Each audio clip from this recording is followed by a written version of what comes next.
Honestly, I don't know when I'm gonna be able to sit down and just film at least one video peacefully with this little monkey. I've been trying already 2 hours to sit down and film, and it's just not happening because our little baby girl, she's at that stage of age. She's not sleeping really a lot in daytime. Her naps is like maximum 10 minutes and then she's waking up. So now also I put some, you can still see something there from TV. I put some visual stimulation and she was watching it for a while. And when I was about to sit down and film, she started to scream for me, for something, I don't know. So now I have to just keep her in my hands, and I was thinking when I'm gonna film this video. It's already 2 o'clock and I still didn't do anything. I just decided I'm gonna keep her in my hands until she stays calm. Hopefully, we'll see. I know this is not the way it's supposed to be, but this is real life. It's gonna be like this from now on, so get used to it. Anyways, this is my first video since the delivery I'm filming. So I haven't filmed actually for almost 3 months. I did post all my pre-filmed videos. Hope you enjoyed those pregnancy videos. And yeah, so I decided to film my first video before I forget everything. My delivery story, which is also some important video I wanted to make just for my memories and just for people who is interested in this, because when I was pregnant I was watching a lot of delivery stories and it was very interesting for me to hear so many different stories, because every single woman's delivery is totally different. So the ones who are about to deliver, they have some kind of a picture of what can happen, and just to get prepared, because even for me, I was expecting a very easy and normal delivery, but we all have our destinies or things we have to go through in life just to learn something, and my story unfortunately was more difficult than I was expecting. So that's why I decided to film this and share it and just have something for my memory to look back sometimes and yeah, remember how was it.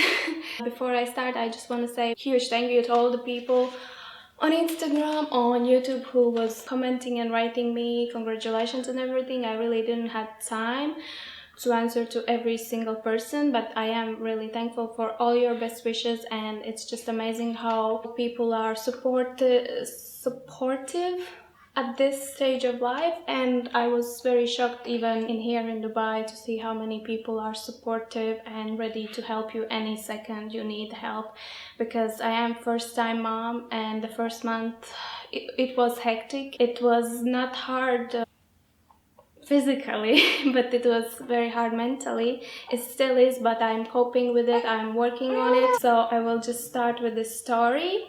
And yeah, let's try to put this little baby down for a while so mommy can a little bit relax. Okay. She's sitting in front of me and I hope she will be okay, but she looks very sleepy, so we'll see if she falls asleep watching me.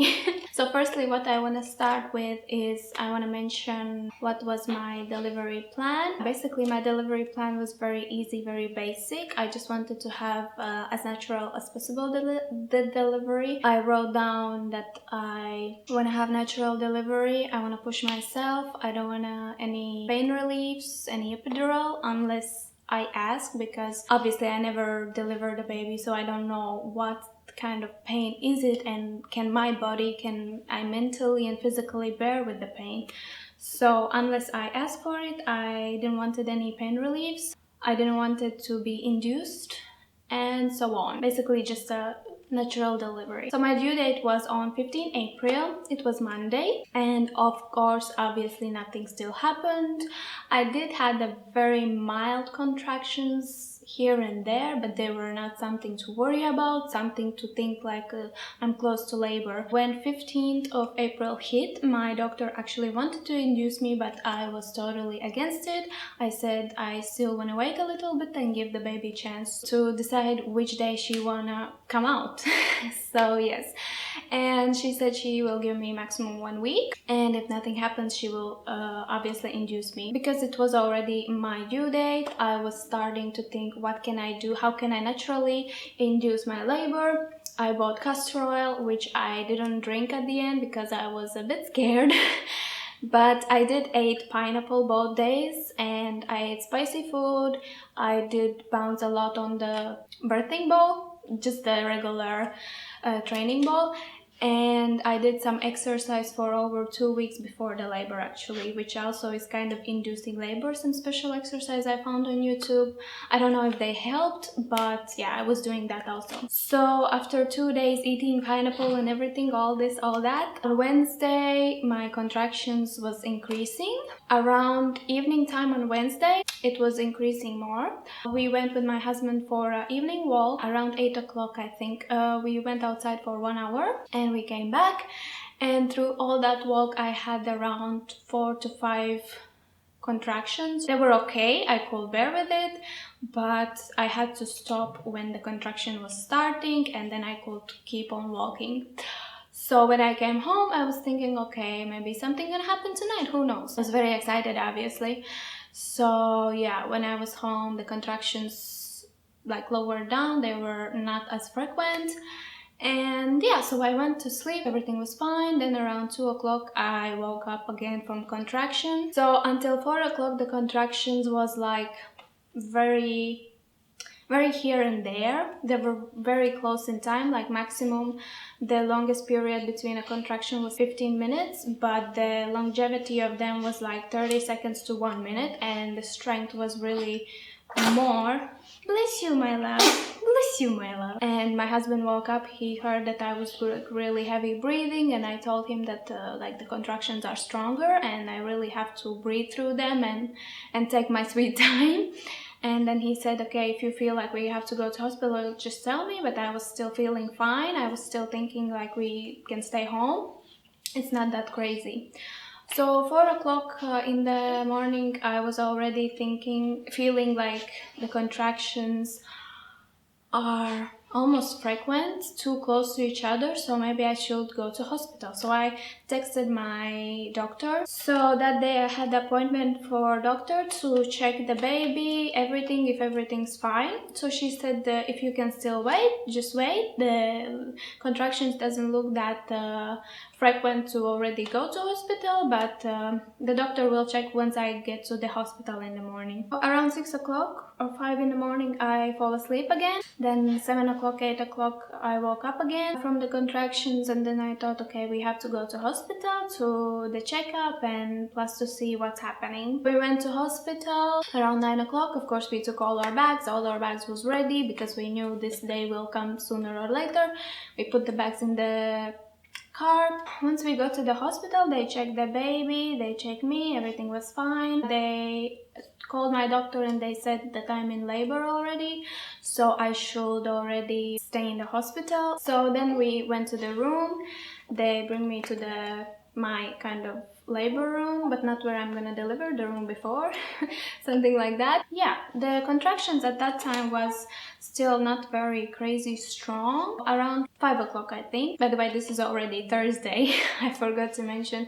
My doctor said that the contractions are not becoming stronger. It's just very infrequent. So they want to induce me to push the process further. So I was not very happy about it, but I was at that point that already, you know, like, oh, I just want to see my baby faster, you know, and since I am in hospital already, in the labor room, like, what the hell, whatever, just induce me, because I couldn't wait any more days. I was thinking if this is not gonna happen now, they're gonna induce me in 2 days, which was Saturday, already 1 week, so I thought, okay, let's just do it now, whatever. So 6 o'clock they induced me, they put that thing in my VJJ, I don't know what was, a tablet or something. Since then my contractions was definitely becoming stronger, like hella stronger, and I still don't know, and I guess I will never know if that was because of the inducing, because I did read in internet that if you get induced, the contractions will become actually much more stronger in pain than they actually naturally are,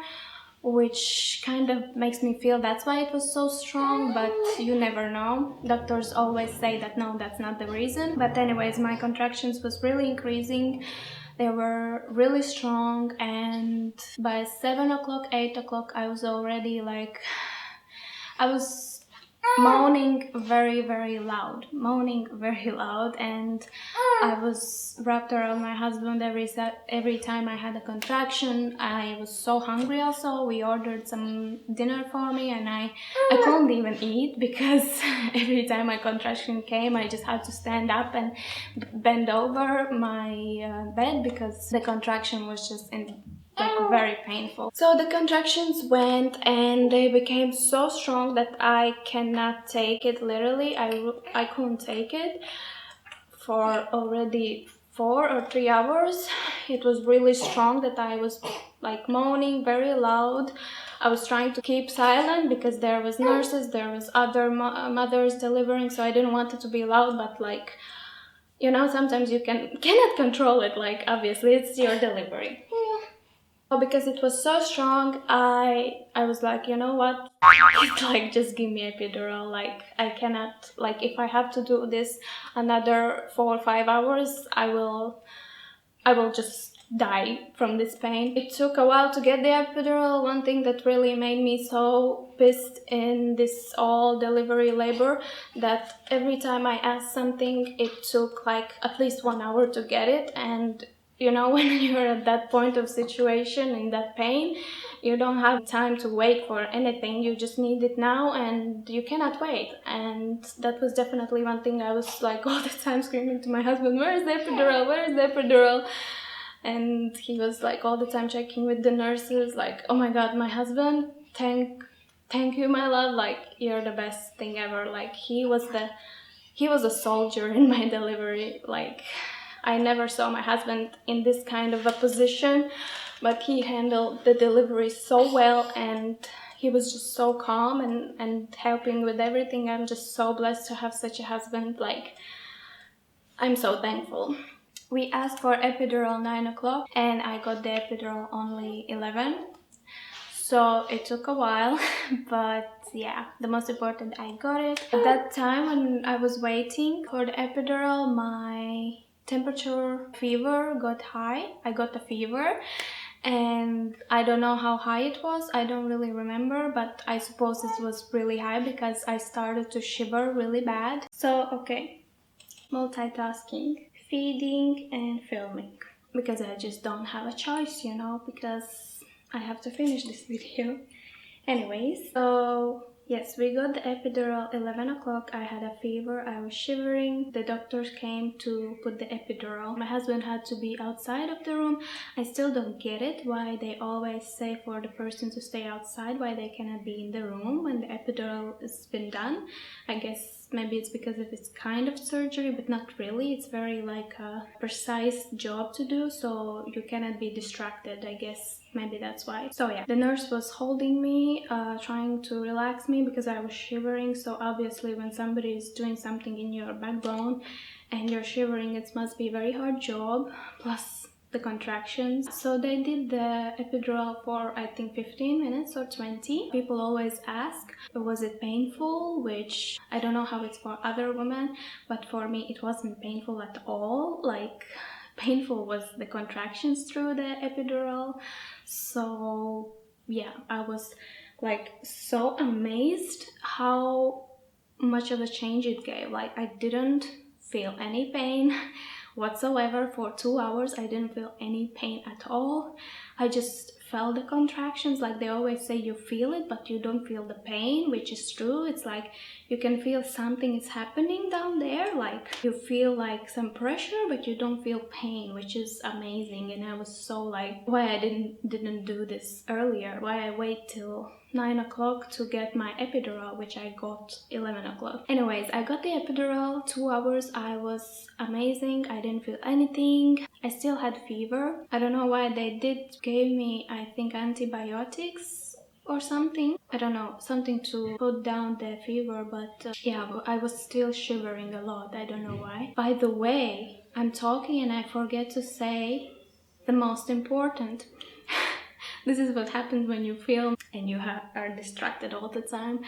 So around 6 o'clock, before, when they induced me, the doctor came to check me and I was only 1 centimeter Yeah, I cannot remember that name. Anyways, 1 centimeter around 7 o'clock, and obviously nothing much happened through those hours. Then doctor came to check me again 8 o'clock, again 9 o'clock. I was still 1 centimeter, and you know, when you're in so much pain and the doctor tells you you're only opened 1 centimeter, it's like, but disappointing.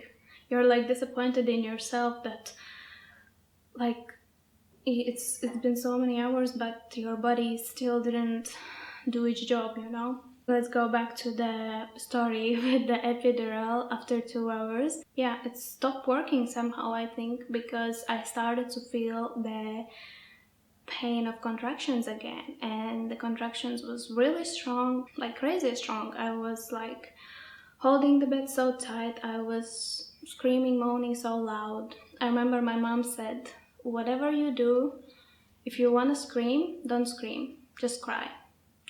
And I remember that moment I was thinking, okay, can you just cry? But it's so weird that you're in such a pain, but you cannot cry. Like, that was so weird. All I wanted to do is just scream. Then the doctor came to check me, and I was only 2 centimeters. That was 12 o'clock. No, 1 o'clock, I'm sorry. And again, disappointed in myself and everything that's happening. Yeah, still had a fever, felt the pain of contractions, felt like why I took the epidural if it helped me only 2 hours. And I couldn't understand, like, how come it's not helping me anymore. I asked my husband all the time to ask the nurse if she can check if the epidural maybe went out from my back, like maybe something's wrong there, but everything was fine. So I don't know why my body reacted that way, that the epidural was not working anymore. I have only 2 centimeters opening, and it doesn't look very good for so many hours. So yeah. Then when the doctor came, I think around 4 o'clock or 5 o'clock, she checked me again, and my opening was only 2 centimeters. And at that point I understood, like, I'm not gonna have the natural delivery as I was dreaming of. So she decided to break the waters, because that could also kind of fasten up the situation, the labor. When she broke the water, she said that it looks like the baby pooped in the water, in the stomach, you know. She said because the baby pooped, it means the baby is in stress, so we need to move on forward, and it looks like it's gonna be a cesarean, because you cannot keep the baby more than 4 hours inside anymore. It's dangerous for the mother and the baby. So yeah, and then at that point I was like, okay, like, just do whatever you need. Let's go do the surgery. As long as the baby comes out and she's fine and it's all over. I was really thinking it was weird that she was in stress, because usually when the baby is stressed, their heart rate goes really high, and you can see it from the meters where they are checking the heart rate of the baby. But her heart rate was all the time fine. She was like not showing any signs of stress. And so yeah, at that point I started to cry, because that was the scenario. I was not prepared at all. I was 100% sure, 99% sure I will have natural delivery. Then I asked my husband to text my friend who also had the 2 cesareans, and all I wanted to know if the surgery is more painful than the contractions. That's all I wanted to know. I was really crying and overly stressed because of all that situation, that I've been so many hours in pain and nothing is happening, and I have to do cesarean at the end. So yeah, she said, like, it is painful, but it's not like the contractions, plus they will give me pain relief, so it's gonna be fine. They called my doctor to come to hospital to do the cesarean. So they called her 6 o'clock when they decided it's gonna be C-section, and because she had another surgery already, she could come only 8 o'clock. So we did the surgery 8 o'clock in the morning, which was already Friday. I had to wait again 2 hours in the pain. And when the doctor came, she said, like, my cervix is just not opening. The baby's head is not going through the cervix at all. So we have to do the surgery. There's not much we can wait and expect something will happen, because nothing will happen. My body is just not reacting at all. I remember the road to the surgery room was very painful. I was still moaning, screaming in the pain. I was asking for the epidural. They said they did already 2 doses, but I was saying you're lying because I still feel the pain. Like, 'cause I was like done at that moment. Like, my mind was already like, mentally I was not there at all. I was just so like out. 3 times of all that labor, they gave me some papers to sign that I agree on this, and you know, when before that, going to surgery room, when they gave me that paper to sign, I was thinking like, what the hell? Like, I'm almost dying there on the table and you're giving me to sign some paper.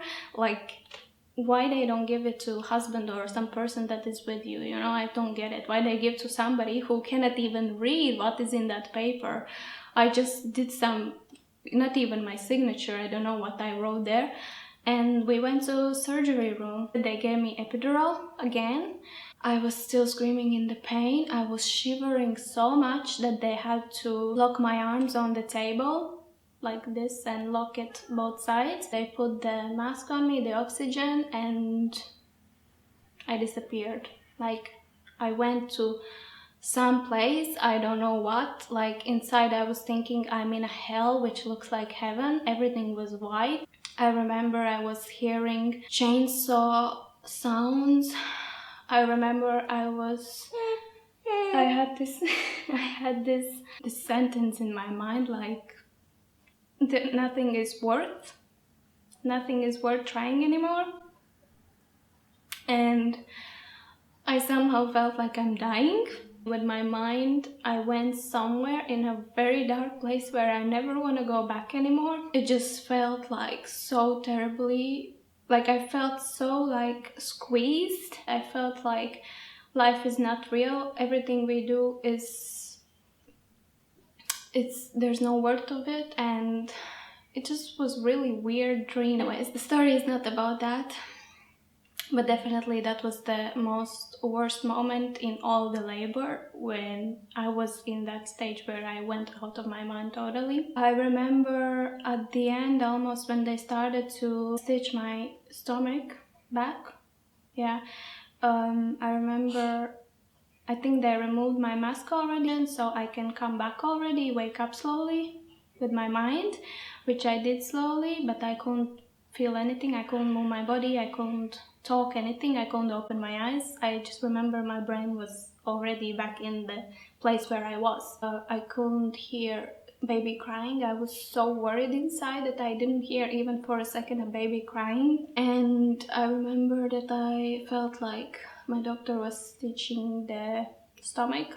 I didn't feel the pain, but I felt like something is happening there. It was like the surgery room was the most toughest place on all the labor. Like, that pain of all I took, like nothing was worse than the surgery room, definitely, because I felt like I went to hell, and somebody told me like, everything you do, it's not worth, like nothing is worthy, everything we do is fake, we're in Matrix, and just, it was like hell. Literally, it was like hell. Yeah, so I was still sleeping. They bring me in the recovery room. I remember I was still shaking, so they put me in some kind of place where heat was coming from all the sides, and I remember I was covered with foil. They covered me with some foil blanket, and I remember how warm I felt, and I could feel my body is just slowly relaxing, and I was not shivering anymore. I remember that warmth was so nice for my body.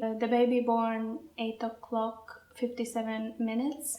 Yeah, I didn't saw her. They obviously, because I was not there with my mind, with nothing, they didn't put her on my chest. They didn't get me to kiss her because I was like sleeping. So it took me 1 hour to, in that recovery room, to actually wake up and open my eyes and say something, because I couldn't. I remember my mind was still awake, but I couldn't do anything with my body.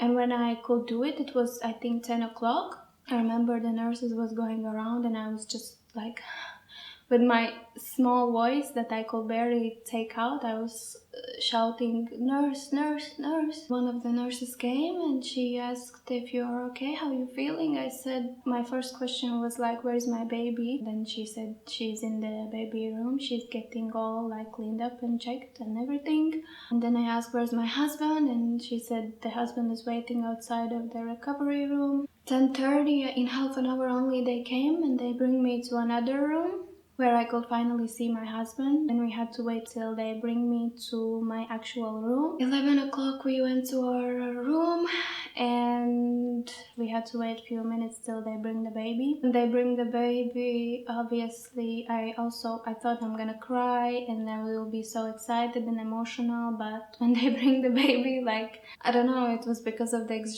exhaustion or what, but yeah, I was not crying, but I was just looking at her and thinking like, oh my god, that's my baby? Is that really my baby? Like, because I didn't went through that experience where I feel her coming out of me and I can see her for the first time, that I'm the person who sees her first time. It's just really hard that I didn't have that experience that you expect to have. Like, that's the top thing that you want to feel when you are in delivery, that moment when you first time see your baby. It's really painful that I didn't have that experience. The first time I see her, that's why I felt like I didn't have really emotions. Like, I was happy to see her and everything, but I didn't have that connection straight away, which was really painful for me. And I was scared that I will never have that connection. Yeah, I was hoping I will not cry.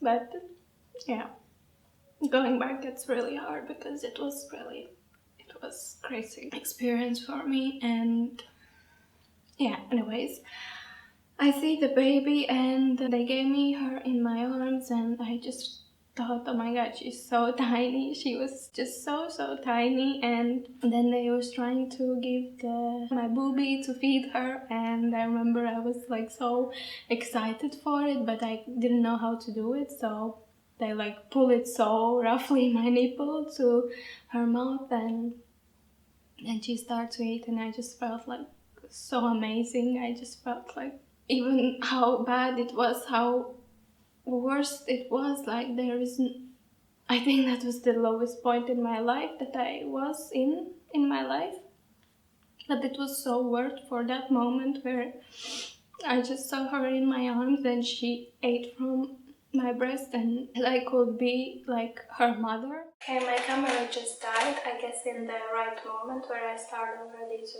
get so emotional. I could put my baby also down, she falls asleep. Yeah, all that experience was just so crazy and emotional, out of this world, but everything that happened obviously was a lesson for me, something to learn. And the most important, my baby is healthy, she's fine, she is amazing, she's gorgeous, she's beautiful, she's just the cutest baby in the world, and I love her so much, and I'm so grateful for everything. That's about it for my delivery story. There's not much I can tell. I hope you guys really enjoy it. If you do have any questions, any mothers or about to be mothers, you can ask me, text me privately or here in the comment section. I will definitely answer to them if I can help in anyhow. And yeah, I really hope you enjoyed my delivery story. Thank you so much for watching. Thank you so much for all the love, and I hope to see you on my next video next Sunday. Bye.